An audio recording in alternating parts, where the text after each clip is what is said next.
পুরো পৃথিবী জুড়ে বাড়ছে তৃতীয় বিশ্বযুদ্ধের দামামা, আর এরই মধ্যেই আমাদের হাতে এসে পৌঁছেছে গুরুত্বপূর্ণ আন্তর্জাতিক সংবাদ। শুরুতেই শিরোনাম। গাজায় ইসরায়েলের হামলার মধ্য দিয়ে নতুন বছর শুরু, ইরান ও রাশিয়ার বিরুদ্ধে নতুন মার্কিন নিষেধাজ্ঞা। পরেই জানাবো, যুদ্ধ জয়ে সমরাস্ত্রের চেয়ে গণমাধ্যম বেশি প্রভাবশালী ভূমিকা রাখে, গণমাধ্যম সম্মেলনে ইরানের সর্বোচ্চ নেতার বাণী। এরপরে জানাবো, ইয়েমেনের রাজধানীতে আবারও ইঙ্গো মার্কিন বাহিনীর বিমান হামলা। পরে জানাবো, যে কৌশলে সিরিয়ার সেনাবাহিনী নিয়ন্ত্রণ নিচ্ছে তুরস্ক। এবং সর্বশেষ জানাবো, পশ্চিমারা সন্ত্রাসবাদ বিস্তারের জন্য কিয়েভকে ব্যবহার করছে বলে মার্কিন কমিউনিস্ট নেতার মন্তব্য। এতক্ষণ শুনছিলেন সংবাদ শিরোনাম, এবারে বিস্তারিত। তবে তার আগে প্রতিদিনের আপডেট আন্তর্জাতিক সংবাদ সবার আগে পেতে ভিডিওটিতে একটি লাইক দিয়ে চ্যানেলটি সাবস্ক্রাইব করার অনুরোধ রইল। গাজায় ইসরায়েলের হামলার মধ্য দিয়ে নতুন বছর শুরু, ইরান ও রাশিয়ার বিরুদ্ধে নতুন মার্কিন নিষেধাজ্ঞা। ইহুদিবাদী ইসরায়েলের সেনাবাহিনী বিমান হামলা এবং কামানের গোলার মধ্য দিয়ে নতুন বছরের প্রথম প্রহরে গাজা উপত্যকার উত্তর থেকে দক্ষিণের এলাকাকে লক্ষ্য করে হামলা চালিয়েছে। ইরানের আরবি ভাষার চ্যানেল আল আলমের প্রতিবেদনে বলা হয়েছে, নতুন প্রকাশিত তথ্য অনুযায়ী 2023 সালের 7 অক্টোবর থেকে পর্যন্ত আমেরিকা গাজা, লেবানন এবং সিরিয়ায় ইহুদিবাদী শাসক গোষ্ঠীর অপরাধযোগ্যকে সমর্থনের অংশ হিসাবে এই অবৈধ দখলদার সরকারের জন্য $22 বিলিয়ন বেশি ব্যয় করেছে। স্টকহোম ইন্টারন্যাশনাল পিস রিসার্চ ইনস্টিটিউটের রিপোর্ট অনুসারে 2019 সাল থেকে 2023 সাল পর্যন্ত মার্কিন যুক্তরাষ্ট্র ইসরায়েলের 69% সমরাস্ত্র সরবরাহ করেছিল, যা 2004 সালে বেড়েছে 78%। 2024 সালে অনুষ্ঠিত মার্কিন প্রেসিডেন্ট নির্বাচনে হস্তক্ষেপ করার অভিযোগে ইরান ও রাশিয়ার দুটি প্রতিষ্ঠানের বিরুদ্ধে নতুন করে নিষেধাজ্ঞা আরোপ করেছে মার্কিন যুক্তরাষ্ট্র।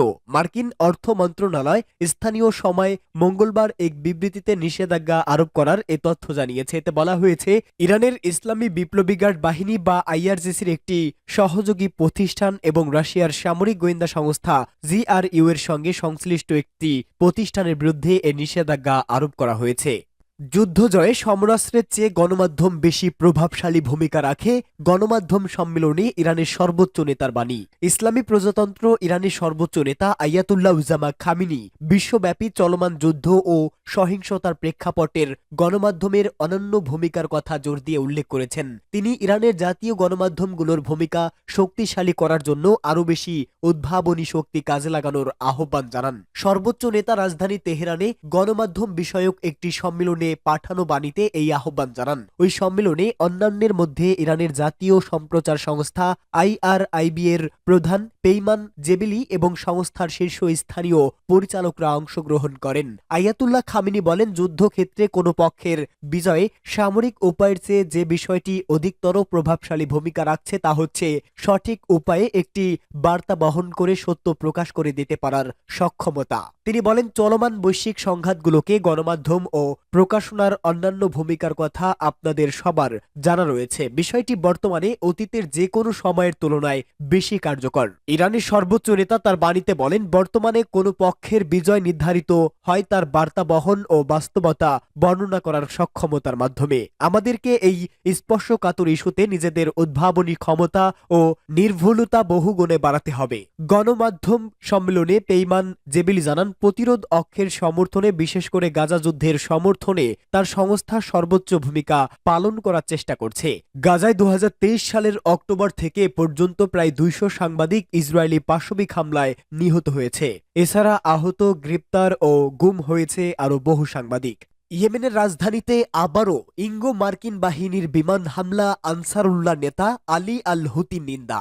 আমেরিকা ও ব্রিটেনের যুদ্ধ বিমান থেকে ইয়েমেনের রাজধানী সানার উপর আবারও হামলা চালানো হয়েছে। ইহুদিবাদী ইসরায়েলের বিরুদ্ধে ইয়েমেন থেকে যেসব হামলা চালানো হচ্ছে তার বিরোধিতা করে গতকাল নতুন করে এই হামলা চালানো হয়। লেবাননের আল মায়াদিন টেলিভিশন নেটওয়ার্ক জানিয়েছে, রাজধানী সানার উত্তর পূর্ব অঞ্চলে অবস্থিত 21 সেপ্টেম্বর পার্ক নামক স্থানকে লক্ষ্য করে ইঙ্গো মার্কিন বাহিনী 3 দফা হামলা চালায়। আগে ওই এলাকায় ফার্স্ট আর্মড ডিভিশনের দপ্তর ছিল, এবার বাইরে ইঙ্গো মার্কিন বাহিনী রাজধানী সানার আরও 2টি এলাকায় 8 দফা হামলা চালায়। মার্কিন সেন্ট্রাল কমান্ড বা সেনকম এই হামলার তথ্য নিশ্চিত করেছে। এদিকে ইয়েমেনের হুতি আনসারুল্লাহ আন্দোলনের সর্বোচ্চ রাজনৈতিক পরিষদের সদস্য মোহাম্মদ আলী আল হুতি ইঙ্গো মার্কিন বাহিনীর হামলার বিরুদ্ধে তীব্র নিন্দা জানিয়েছে। তিনি বলেন, এই হামলার মাধ্যমে একটি স্বাধীন দেশের সার্বভৌমত্ব চরমভাবে লঙ্ঘন করা হয়েছে। তিনি গতকাল এক বিবৃতিতে বলেন, ইহুদিবাদী ইসরায়েলকে গাজা উপত্যকায় হামলা চালিয়ে যাওয়ার ব্যাপারে উৎসাহিত করার নোংরা মিশনের অংশ হিসাবে ইঙ্গো মার্কিন বাহিনী এই হামলা চালিয়েছে। যে কৌশলে সিরিয়ার সেনাবাহিনীর নিয়ন্ত্রণ নিচ্ছে তুরস্ক। বাশার আল আসাদকে হটানোর পর এবার সিরিয়ার সেনাবাহিনীর উপর নিজেদের নিয়ন্ত্রণ প্রতিষ্ঠা করতে যাচ্ছে তুরস্ক। এর মাধ্যমে সিরিয়ায় প্রভাব স্থায়ী করার নকশা বাস্তবায়নের পথে তুর্কি প্রেসিডেন্ট রিসেপ তাইয়েপ এরদোয়ান। জানা যায়, হায়াত তাহরি আশ-শাম তথা এইচটিএস এর ক্ষমতা গ্রহণের পর সিরিয়ার সেনাবাহিনীতে বড় ধরনের পদোন্নতি হয়েছে, যাতে উচ্চ পদস্থ সামরিক কর্মকর্তা হিসেবে নিয়োগ পেয়েছে বিদেশি যোদ্ধারা। এমন অবস্থায় দেশটির সামরিক বাহিনীর উপর বিদেশি প্রভাব নিয়ে আলোচনা উঠেছে বিভিন্ন মহলে। বিবিসির এক প্রতিবেদনে বলা হয়, সিরিয়ার পুনর্গঠনের অংশ হিসাবে দেশটির সামরিক বাহিনী পুনর্গঠন করেছে হায়াত তাহরি আশ-শাম। এরই অংশ হিসাবে প্রায় অর্ধশত নতুন সামরিক কমান্ডারের নাম ঘোষণা করে দলটি। এর মধ্যে কমপক্ষে 6 জন বিদেশি রয়েছে, যার কর্নেল থেকে ব্রিগেডিয়ার পদমর্যাদার নিয়োগ পেয়েছেন। আল সারা স্বাক্ষরিত নির্দেশনায় বলা হয়েছে, সম্প্রতি নিয়োগ পাওয়া 2 জনকে মেজর জেনারেল পদে, 5 জনকে ব্রিগেডিয়ার জেনারেল পদে এবং 42 জনকে কর্নেল পদে উন্নতি করা হয়েছে। এদের মধ্যে এইচটিএস এর সামরিক প্রধান মেজর জেনারেল মুরহাব আবু কাশরাকে দেশটির অন্তর্বর্তী সরকারের প্রতিরক্ষা মন্ত্রীর পদে বিবেচনা করা হচ্ছে। নতুন এই তালিকায় এইচটিএস সহ বেশ কয়েকটি বিদ্রোহী গোষ্ঠীর বেশ কয়েকজন কমান্ডারও অন্তর্ভুক্ত রয়েছে। এছাড়া সিরিয়ার গৃহযুদ্ধের প্রাথমিক পর্যায়ে যেসব সামরিক কর্মকর্তা সেনাবাহিনী ত্যাগ করে বিদ্রোহীদের সঙ্গে যোগ দিয়েছিলেন, তাদের অনেকেই পদোন্নতি পেয়েছে।